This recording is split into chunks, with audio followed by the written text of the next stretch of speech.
Déclaration syndicale du 2 novembre 2024.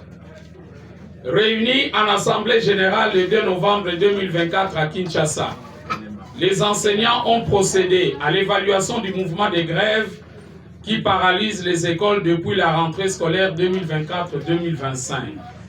Après cette évaluation, il se dégage les constats suivants. 1. Les enseignants de quelques écoles primaires ont repris avec la prise en charge des enseignants par les ménages pauvres sous l'œil complaisant des gestionnaires, mettant ainsi en cause la réforme initiée par le président de la République sur la gratuité de l'enseignement. 2.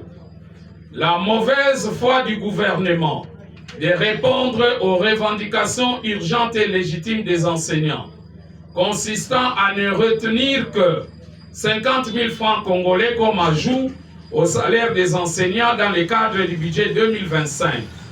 Cette situation de clochardisation de l'enseignant congolais impacte négativement sur la qualité de l'enseignement et sur le respect du calendrier scolaire. 3. Le Parlement congolais ne se soucie pas de l'impératif constitutionnel de réduire le train de vie des institutions en vue d'une redistribution équitable du revenu national au profit de tous les enseignants et agents publics de l'État. 4. Les enseignants doivent savoir que dans le budget de l'État en discussion au Parlement, les enseignants doivent savoir que le budget de l'État en discussion au Parlement maintient les zones salariales et n'accorde que 50 000 francs congolais dans le cadre du budget 2025, alors que les enseignants ont perdu tout leur pouvoir d'achat.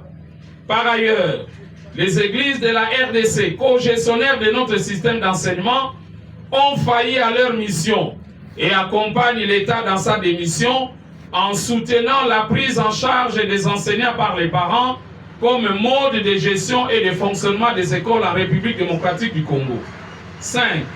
Les organisations syndicales, dans leur grande majorité, ont joué un rôle très négatif dans la conquête des droits des enseignants.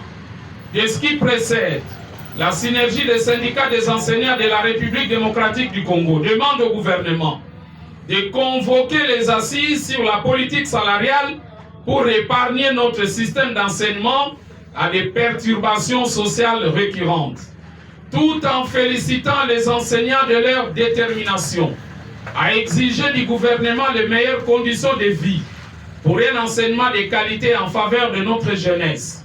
Et en attendant le vote par le Parlement d'un budget qui améliore les crédits présentés par le gouvernement dans la loi des finances, la synergie des syndicats des enseignants de la RDC, réunis en Assemblée générale sur mandat des enseignants, décide de la poursuite de la grève dans le secteur de l'éducation nationale et invite les enseignants au strict respect du présent mot d'ordre.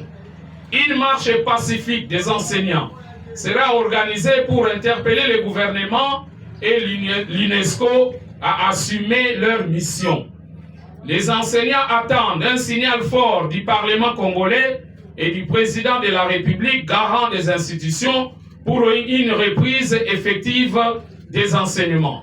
Ainsi fait à Kinshasa, le 2 novembre 2024, Jean Bosco Pouna, secrétaire général et porte-parole de la synergie pour la force agissante, Jean Tunda, secrétaire général et porte-parole adjoint pour le COFEVID, Félix Yadek, Angèle Paenzo, présidente, je vous remercie.